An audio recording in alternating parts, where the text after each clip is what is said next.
আসসালামু আলাইকুম, কেমন আছেন সবাই? আজকে একটি বড় ভিডিওতে আপনাদেরকে আমন্ত্রণ জানাচ্ছি। আর স্ক্রিনে দেখা এগুলো দেখে অনেকেই চিনতে পারবেন, অনেকেই চিনতে পারবেন না। এগুলো হচ্ছে আসলে পেস্তা আলু।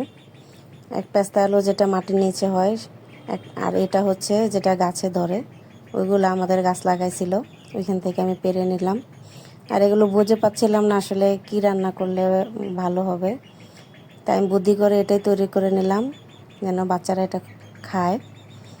প্রথমে আমি পেস্তা আলুগুলোকে ভালোভাবে সিদ্ধ করে নিলাম, তারপরে এগুলোকে আমি এভাবে কেটে নিচ্ছি। আর সিদ্ধ হওয়ার পরও কিন্তু এগুলো শক্ত শক্ত লাগতেছিল, আসলে কিন্তু এগুলো ভালোভাবে সিদ্ধ হওয়া। তারপরে এর মধ্যে আমি কিছু মশলা অ্যাড করে দিয়ে দিলাম বিট লবণ, সামান্য হলুদের গুঁড়া, মরিচের গুঁড়া, ধনিয়ার গুঁড়া। আপনারা চাইলে এখানে চাট মশলা ঘরে থাকলে একটু চাট মশলাও দিয়ে দিতে পারেন, আমার ঘরে ছিল না।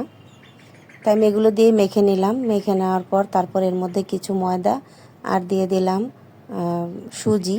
সুজি না থাকলে চাউলের গুঁড়াটাও দেওয়া যাবে, আসলে এটা ক্রিস্পি বা একটু মচমচা ভাব আনার জন্য। তারপর দিয়ে হালকা পানি দিয়ে আমি এগুলোকে মেখে নিলাম যেন এগুলোর গায়ে গায়ে ময়দাটা লেগে যায়। মাখানোর পর আমি চলে গেলাম চুলায়। তেল দিয়ে দিলাম। তেলটা মোটামুটি গরম হয়ে আসলেই আমি এগুলোকে দিয়ে দেব। আর চুলাটার আঁচ থাকবে মিডিয়াম। যেহেতু এটা আগে থেকে সিদ্ধ, শুধু ভাজা হলেই আমি এগুলোকে নামিয়ে নেব।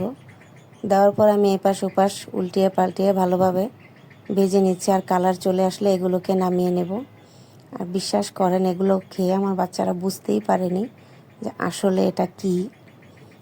আমি এভাবে ওদেরকে বানিয়ে খাওয়ালাম। এভাবে যদি আপনারা এটাকে খান, আর আপনাদের কাছে যদি এটার কোনো রেসিপি জানা থাকে তাহলে আমাকে জানায়েন কমেন্টে। আর এভাবেও খেয়ে দেখে বলবেন কেমন হয়েছে।